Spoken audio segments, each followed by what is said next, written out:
नमस्कार साथियों, स्वागत है आप सभी का हमारे YouTube चैनल पर। मैं हूं वीरेंद्र रघुवंशी।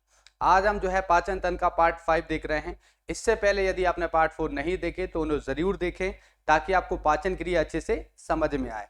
इससे पहले हम पढ़ चुके थे, हम जो है कल छोटी आंत का अध्ययन कर रहे थे, यानी कि हमने ये पढ़ा था कि जो छोटी आंत होती है, इस छोटी आंत में आकर हमारा भोजन पूर्ण रूप से पच जाता है। और छोटी आंत का जो अंतिम भाग है, यहाँ पर हमने पढ़ा था कि भाई भोजन का क्या हो जाता है, अवशोषण।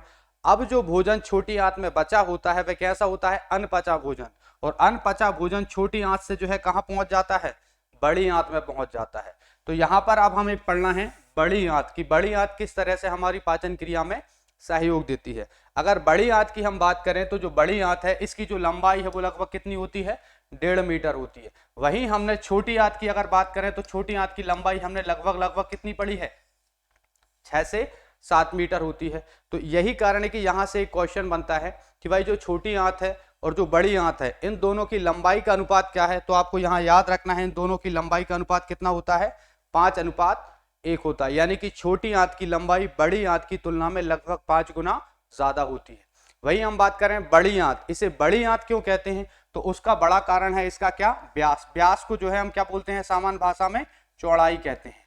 हमने पढ़ा था कि जो छोटी आंत है, छोटी आंत की चौड़ाई जो है 1 इंच है, जबकि बड़ी आंत की चौड़ाई क्या है, 3 इंच। इसकी चौड़ाई ज्यादा होने के कारण इसे क्या कहा गया है, बड़ी आंत कहा गया है। बड़ी आंत का अध्ययन हम 3 भागों में करते हैं। पहला भाग इसका कहलाता है सिकम, दूसरा कहलाता है कॉलन और तीसरा कहलाता है रेक्टम। रेक्टम को जो है हिंदी में हम क्या कहते हैं, मलाशय कहते हैं। वहीं बात करें सिकम और कॉलन की, तो इसका हिंदी और इंग्लिश एक ही नाम आप याद रखना, यही एग्जाम में ज्यादातर पूछा जाता है। अब जो छोटी आंत है, छोटी आंत से जो भोजन आता है, अनपचा भोजन, यह सबसे पहले बड़ी आंत के किस भाग में आता है, तो वह भाग जो छोटी आंत के इलियम से जुड़ा है, ये वाला जो भाग है इसे हम कहते हैं सिकम। शिकम भाग में जो है भोजन आता है। अगर हम बात करें शिकम की, तो वर्तमान में ये जो शिकम है, यह हमारे शरीर में केवल इसका इतना सा रोल है कि भाई ये छोटी आंत से अनपचे भोजन को ग्रहण कर लेता है और उसे आगे बढ़ने में मदद करता है। लेकिन अगर बात करें इसी सिकम की, तो ये जो शाकाहारी जंतु होते हैं, जितने भी शाकाहारी जानवर हैं, जैसे कि आप गाय ले सकते हैं, भैंस ले सकते हैं, बकरी, मतलब ऐसे जानवर जो घास फूस खाते हैं, उन जानवरों में भोजन का पाचन आज भी कहाँ होता है, शिकम भाग में होता है। लेकिन हमें याद रखना है कि हमारा भोजन जो है कहाँ पच जाता है, छोटी आंत में ही पच जाता है। सिकम में हमारा भोजन पचता नहीं है, यह केवल अनपचे भोजन को ग्रहण करता है।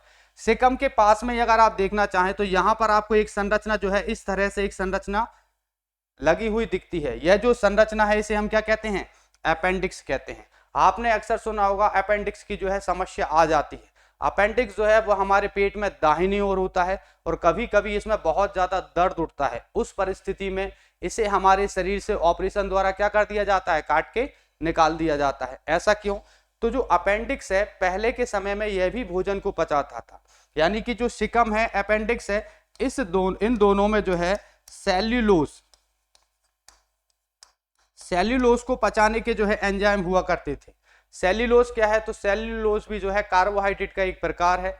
ये जो पेड़ पौधे जो होते हैं, उन जो पत्तियां होती हैं, जो टहनियां होती हैं, उनमें कौन सा कार्बोहाइड्रेट पाया जाता है, सेल्यूलोज। और जो शिकम है और जो अपेंडिक्स है, इसमें सेल्यूलोज को पचाने के क्या होते हैं, एंजाइम। तो यही कारण है कि जानवरों में अभी भी अंग क्या है, उपयोगी हैं।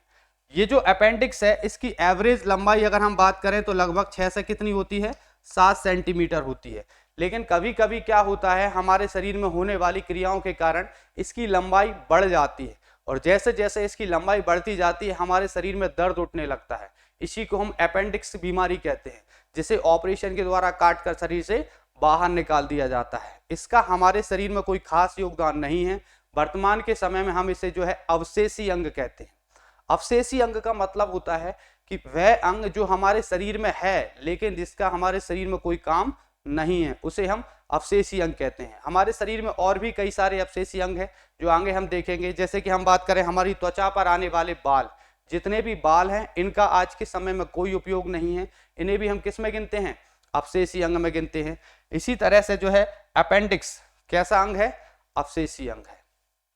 अब प्रश्न यहां पे ये बनता है कि भाई जो बड़ी आंत है इसका व्यास ज्यादा है, चौड़ाई ज्यादा है, और छोटी आंत की जो चौड़ाई है वह कम है।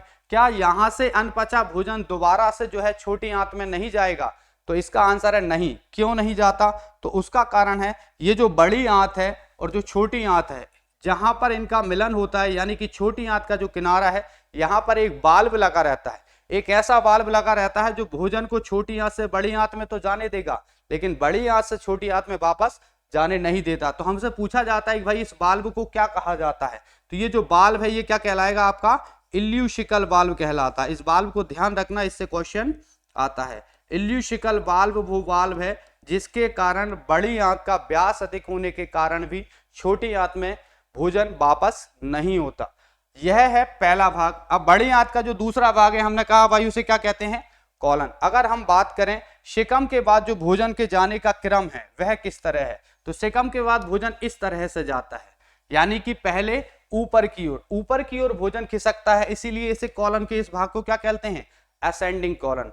असेंडिंग जो है इसको हिंदी में हम क्या बोलेंगे?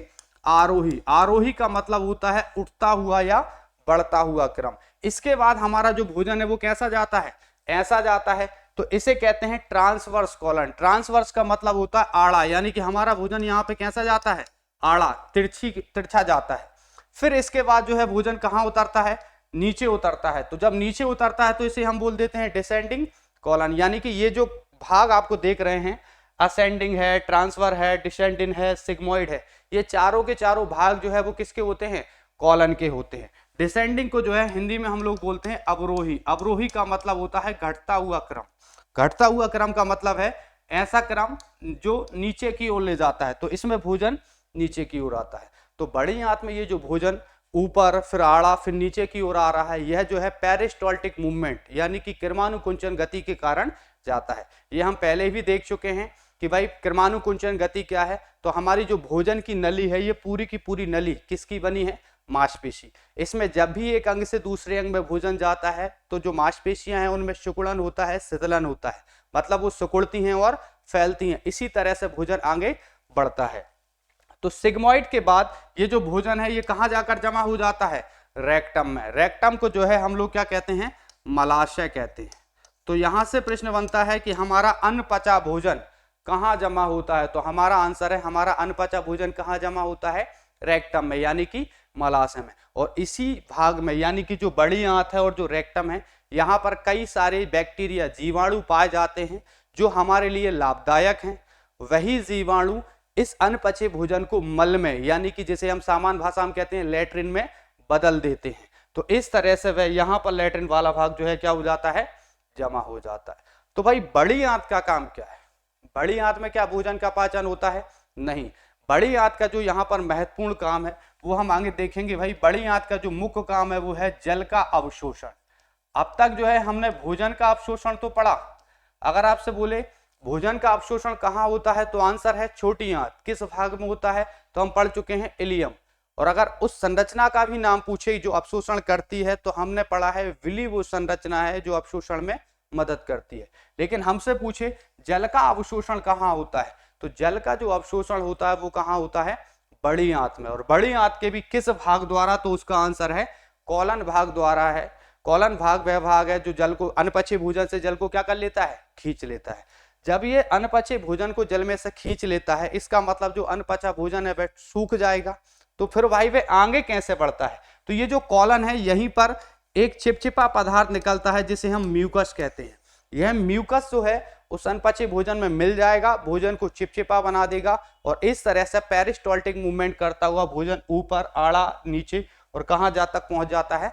रेक्टम में। रेक्टम में जाकर ये भोजन एकत्रित हो जाता है जहां ये मल यानी कि लैट्रिन में बदल जाता है। अब यहाँ पर भोजन के जो है हम अलग अलग नाम देख रहे हैं। तो भाई हम पहले भी पढ़ चुके हैं कि जैसे ही भोजन ग्रास नाल से किसकी ओर जाता है? पेट की ओर, अमाशय की ओर, तो उसे हमने क्या नाम दिया था? बोलस। अमाशय से निकलकर जब भोजन छोटी आंत में जाता है तो उसे हमने क्या कहा था? काइम। और छोटी आंत से जो अनपचा भोजन बड़ी आंत में आता है उसे हम लोगों ने क्या कहा था? काइल कहा था। अब ये भोजन काइल से किस में बदल जाएगा? मल में। तो कहां मल बनेगा? रेक्टम वाले भाग में मल बनेगा। रेक्टम के बाद जो अंतिम भाग है हमारा पाचन तंत्र का उसे हम कहते हैं एनस। एनस को हिंदी में गुदा द्वार कहा जाता है और यही वो अंतिम सिरा है जहां से मल को यानी कि लेट्रिन को शरीर से बाहर निकाल दिया जाता है और इस तरह से हमारी पाचन क्रिया क्या हो जाती है, संपन्न हो जाती है। सेकम के बारे में हम देख चुके हैं कि भाई जो सेकम है, तो यहाँ पे याद रखना प्रश्न पूछा जाता है कि छोटी आंत से जब बड़ी आंत में भोजन आता है तो किस भाग द्वारा ग्रहण किया जाता है, तो सेकम।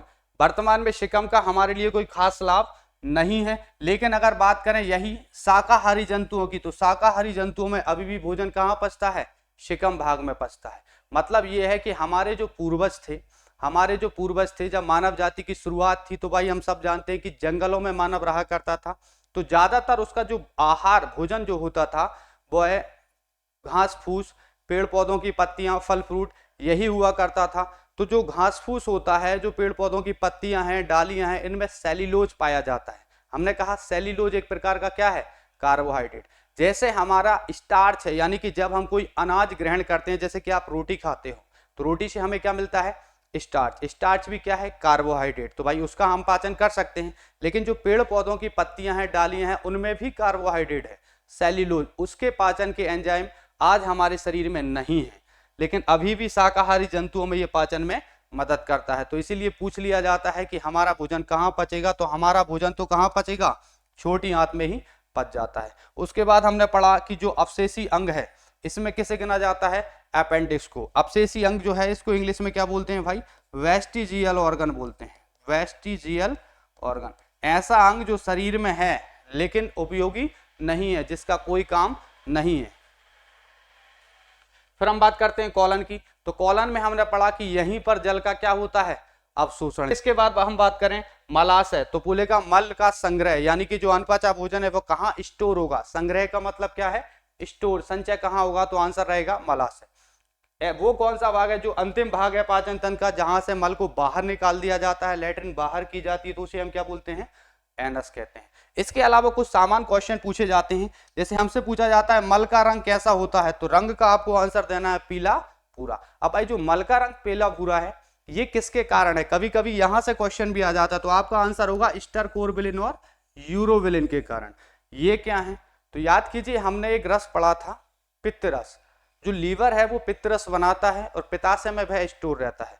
पित्त रस में हमने दो पित्त वर्णक पढ़े थे, बिलीरुबिन और विलिवर्डिन। तो जो बिलीरुबिन और विलिवर्डिन है, पाचन क्रिया के दौरान उन्हीं से क्या बनता है, स्टरकोरबिलिन और यूरोबिलिन, और यही मल का रंग क्या कर देते हैं, पीला भूरा। नेक्स्ट क्वेश्चन हमसे आता है, मल की जो बदबू है, बदबू मतलब जो दुर्गंध आती है जब हम लेट्रिन जाते हैं, तो भाई लेट्रिन में से जो बदबू आती है वो किसके कारण आती है, तो उसका आंसर है इंडोल और स्केटोल। अब ये इंडोल और स्केटोल क्या है, तो जब हम पढ़ रहे थे कि हमने प्रोटीन जो ग्रहण करते हैं उसका जो पाचन होता है, तो प्रोटीन किस रूप में पच जाता है, अमीनो अम्ल। और जब अमीनो अम्ल पर भी जो है पाचन की क्रिया होती है, यानी कि जब इसको भी शरीर में जो है इसका भी ऑक्सीकरण किया जाता है, तो उस परिस्थिति में हमारे शरीर में क्या बनते हैं, इंडोल और स्केटोल बनते हैं, और यही जो है वो मल को क्या बना देते हैं, बदबूदार, यानी कि उसमें से लेट्रिन में से क्या आने लगती है, गंदगी आने लगती है। तो इस तरह से हमारी पाचन क्रिया पूर्ण होती है। अगर हम बात करें पाचन क्रिया की, तो हमारे शरीर के लिए बहुत ही ज्यादा आवश्यक क्रिया है, ये बहुत सारे रोगों का कारण बनती है। तो हमसे जो है इस टॉपिक से कई सारे रोग से संबंधित प्रश्न पूछे जाते हैं, जिनकी अब हम चर्चा करने वाले हैं। यहाँ पर एक सामान्य जानकारी है कि भाई किसकी बड़ी आंत लंबी होती है, मांसाहारी की शाकाहारी। तो याद रखना कि मांसाहारी की बड़ी आंत लंबी होती है और जो शाकाहारी जंतु होते हैं उनकी छोटी आंत लंबी होती है। यहां पर दिया है कि बड़ी आंत वह भाग है जो विटामिन के और B12 का क्या करती है, निर्माण। अगर हम बात करें विटामिन की, तो विटामिन क्या है, इसकी डिटेल तो जो है हम पोषण यानी कि न्यूट्रिएंट्स टॉपिक में पढ़ेंगे, लेकिन बात करें विटामिन की, हमारे शरीर में कितने विटामिन हैं। सामान्यतः अधिकतम विटामिन हमें क्या लेना पड़ता है, बाहर से भोजन के रूप में, लेकिन 3 विटामिन ऐसे हैं जो हमारे शरीर में बन जाते हैं। उनमें से एक है विटामिन डी। विटामिन डी का आपने सुना होगा, इसको जो है सनशाइन विटामिन यानी कि धूप विटामिन कहते हैं। धूप के माध्यम से यह हमारे शरीर में, हमारी त्वचा में इसका क्या हो जाता है, निर्माण। धूप मतलब जो सूर्य की किरणें होती हैं, जब वो हमारी त्वचा पर पड़ती हैं, तो हमारी त्वचा पर जो है, त्वचा के अंदर जो है कौन सा विटामिन का निर्माण हो जाता है, विटामिन डी। और आगे पढ़ेंगे कि भाई जो विटामिन डी है वह हमारे शरीर की हड्डियों के विकास के लिए बहुत ज्यादा लाभकारी है।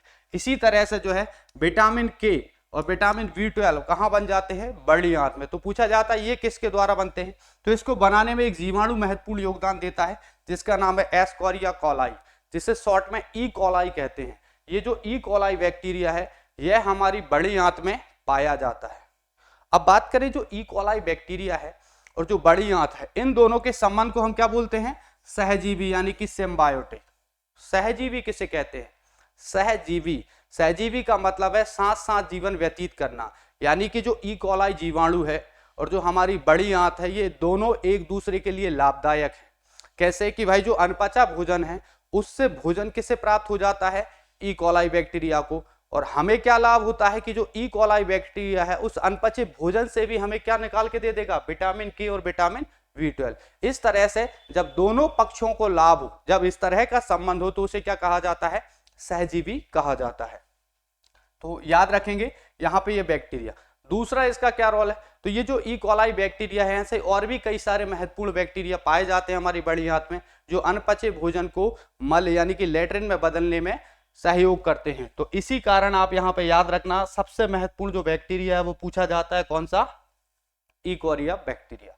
अब हम पाचन तंत्र से संबंधित जो है कुछ महत्वपूर्ण रोगों की चर्चा कर लेते हैं। जैसे कि एक समस्या, आम समस्या आपने सुनी होगी, कब्ज की समस्या, कॉन्स्टिपेशन। पहले तो ये समझ लीजिए कॉन्स्टिपेशन होता क्या है, कब्ज किसे कहते हैं। कब्ज का अगर हम सरल भाषा में समझें तो कब्ज का अर्थ है सही समय से लेट्रिन ना जाना, यानी कि लेट्रिन जाने का समय गड़बड़ा जाना। इसके कारण जो है हमें भूख नहीं लगती और कई सारे रोगों का क्या करना पड़ता है, सामना। तो हमसे पूछे कब्ज होने का बड़ा कारण क्या है, तो कब्ज होने का कारण है पेरिस्टाल्टिक मूवमेंट की कमी। अब ये क्या है भाई, तो पेरिस्टाल्टिक मूवमेंट मतलब वही हमारी मांसपेशियों में होने वाला सिकुड़न और शिथिलन, यानी कि सिकुड़ना और फैलना। जब हमारे शरीर में मांसपेशियों का सिकुड़ना और फैलने की गति कम हो जाती है तो उसी के कारण हमारे शरीर में कौन सी बीमारी जन्म ले जाती है, कब्ज। अब ये कमी क्यों होती है, तो पेरिस्टाल्टिक मूवमेंट की जो कमी है, इसकी कमी का एक बड़ा जो कारण है वह है हमारे शरीर में किसकी कमी, जल की कमी। मतलब अगर हमारे शरीर में पर्याप्त मात्रा में जल की कमी, जल की पूर्ति नहीं होगी, जल की कमी रहेगी, तो क्या हो जाएगा, जो मांसपेशियां हैं उनकी गति कम हो जाएगी और हमें कौन सी समस्या आ जाएगी, कब्ज की। इसके अलावा हम बात करें तो भोजन में फाइबर की कमी, फाइबर की कमी भी यहाँ देखी जाती है। और तीसरा जो है यहाँ पर हम कह सकते हैं किसकी कमी, एक्सरसाइज। अगर हम एक्सरसाइज नहीं करेंगे, फाइबर, भोजन में फाइबर नहीं लेंगे, शरीर में सही मात्रा में जल ग्रहण नहीं करेंगे, तो उस परिस्थिति में हमारे शरीर में पेरिस्टाल्टिक मूवमेंट की क्या हो जाएगी, कमी। और इसी के कारण हमें कब्ज की समस्या यानी कि हमारी जो लेट्रिन जाने की समस्या है वह उत्पन्न हो जाएगी कि भाई सही समय से हम लेट्रिन नहीं जा पाएंगे। इसके बाद हम बात करें ये जो कब्ज की समस्या है, अगर हमें कब्ज की समस्या हो जाती है तो एक और बड़ी बीमारी को ये जन्म देती है। उस बीमारी का नाम है पाइल्स, जिसे सामान्य भाषा में हम सब लोग किस नाम से जानते हैं, बवासीर। क्या होगा, जब हमारे शरीर में पेरिस्टाल्टिक मूवमेंट गड़बड़ा जाएगा तो कब्ज होगा, और भाई कब्ज हो जाएगा तो हम सही समय से लेट्रिन नहीं जाएंगे, तो हमारा जो मलाशय था, जहां हमने पढ़ा था रेक्टम, कि भाई रेक्टम वाले भाग में जो है मल क्या रहता है, एकत्रित रहता है। तो ये जो रेक्टम वाला भाग है, यानी कि यहां पर लंबे समय तक जो है अनपचा भोजन यानी कि मल जमा रहेगा। तो आप अच्छे से जानते हैं कि कोई भी चीज हो अगर वह ठहर जाती है तो वह सड़ जाती है। आपने इसके कई उदाहरण देखे होंगे, जैसे कि सबसे बढ़िया ठहरा हुआ पानी, नदी और तालाब। नदी और तालाब में अंतर क्या है भाई, नदी में जल बहता रहता है तो वह साफ रहता है, लेकिन तालाब जो होता है उसमें पानी जमा हो जाता है, तो वह जो जमा पानी होता है वह क्या होता है, सड़ जाता है। सेम यहाँ पर होता है कि ये जो मल है ये क्या हो जाएगा, सड़ जाएगा, और जब सड़ जाएगा तो हमारे कौन से भाग को सड़ा देगा, रेक्टम। और यहाँ पर जो मांस है वह घट बढ़ जाता है, और रेक्टम के साथ साथ एनस भी इस बीमारी में क्या होता है, प्रभावित होता है। तो इस तरह से आप याद रखेंगे कि जो पाइल्स बीमारी है इसका भी सबसे बड़ा जो कारण है वो क्या है, आपका कब्ज की समस्या। बोलेगा कौन सा अंग, तो कौन सा अंग प्रभावित होगा, मलाशय यानी कि रेक्टम, और साथ साथ में गुदा भाग भी प्रभावित होता है।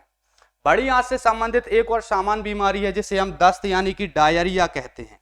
जो दस्त है, जो डायरिया है, इसमें भी कौन प्रभावित होता है, बड़ी आंत। तो दस्त क्या है, तो भाई जिस तरह से कब्ज जो होता है तो वह पेरिस्टाल्टिक मूवमेंट की किससे होता है, कमी से, वैसे ही दस्त इसका उल्टा है, यह पेरिस्टाल्टिक मूवमेंट की गति बढ़ने से होता है। तो जब हमारे शरीर में पेरिस्टाल्टिक मूवमेंट की गति बढ़ जाएगी तो कौन सी बीमारी होगी, दस्त। और बड़ी आंत प्रभावित होगी, इसका मतलब वह अनपचे भोजन से क्या नहीं खींच पाएगी, जल। तो यही कारण होगा कि हम भोजन ग्रहण करेंगे, मूवमेंट ज्यादा होने के कारण भोजन तुरंत कहां पहुंच जाएगा, मलाशय तक, यानी कि बड़ी आंत होते हुए कहां तक पहुंचेगा, मलाशय। और बड़ी आंत क्या नहीं खींच पाएगा, जल। तो हमारी जो लेट्रिन होती है वो क्या हो जाती है, पतली, यानी कि उसमें किसकी मात्रा बढ़ जाती है, पानी की। तो यहां से क्वेश्चंस पूछे जाते हैं। इसके अलावा इसी से जुड़ी एक बीमारी और है, हैजा, जिसको हम लोग बोलते हैं कॉलेरा। तो हैजा और जो कॉलेरा है, इसमें भी हमें किसकी समस्या आ जाती है, दस्त की समस्या आ जाती है। इस तरह जो है बहुत सारे रोग हैं जो हमारी पाचन क्रिया से जुड़े हैं। इससे पहले भी हमने कुछ रोग पढ़े, जैसे गैस की समस्या हो जाती है, तो हमने कहा था किसके कारण, गैस्ट्रिक जूस, जठर ग्रंथि के कारण, उसमें समस्या आएगी तो कौन सी बीमारी होगी, गैस की। एसिडिटी हो जाती है, तो हमने कहा था HCl की मात्रा बढ़ जाए तो क्या हो जाएगा, एसिडिटी। तो कई सारे रोग का जो है पाचन क्रिया हमारा कारण होता है। एक सामान्य जानकारी है, हमसे कहा जाता है कि भोजन के तुरंत पहले और भोजन के तुरंत बाद हमें जल ग्रहण नहीं करना चाहिए। ऐसा क्यों, तो उसका कारण ये है कि भाई अगर हम भोजन करने से पहले जल लेंगे या भोजन करने के तुरंत बाद जल पी लेंगे, तो जो जल है वह हमारे भोजन में मिलेगा, और जो जैसे ही भोजन पेट में आता है तो हमने पढ़ा है कौन सा अम्ल मिलेगा, HCl। कौन सा रस मिलेगा, जठर रस। तो ये जो जठर रस में जो एंजाइम है, जो HCl है, वो क्या हो जाएगा, पतला हो जाएगा पानी की मात्रा के कारण। और पतला हो जाएगा तो उतना अच्छा असर नहीं कर पाएगा और भोजन ठीक से नहीं पचेगा। यही कारण है कि हमें भोजन करने से आधे घंटे पहले और आधे घंटे बाद तक जो है पानी नहीं पीना चाहिए। लेकिन ऐसा नहीं है कि पानी पीना ही नहीं चाहिए। क्यों, क्योंकि अगर पानी नहीं पिएंगे तो उसकी कमी से क्या हो सकता है, पेरिस्टाल्टिक मूवमेंट की कमी। तो हमें समय समय पर पानी पीते रहना चाहिए। उम्मीद करते हैं कि आज का टॉपिक आपको समझ में आया होगा। इससे आगे की प्रोसेस यानी कि नया जो टॉपिक हम शुरू करेंगे, रेस्पिरेशन यानी कि श्वसन तंत्र, जिसमें हम समझेंगे कि भाई किस तरह से जो है हमारे शरीर के द्वारा, फेफड़ों के द्वारा जो है वायु को अंदर खींचा जाता है, बाहर किया जाता है, और साथ साथ शरीर में किस तरह हमारी ऊर्जा का निर्माण होता है। मतलब जो हमने शुरू किया था कि भोजन से हमें ऊर्जा मिलती है, इसमें दो टॉपिक हमें साथ में मिलाकर पढ़ना होता है, तब हम सही से समझ पाएंगे कि हमारे शरीर में कैसे ऊर्जा मिलती है। एक है पाचन तंत्र, तो दूसरा है श्वसन तंत्र यानी कि रेस्पिरेशन सिस्टम। तो इसके बाद जो है अगला टॉपिक हम कौन सा शुरू करेंगे, रेस्पिरेशन सिस्टम।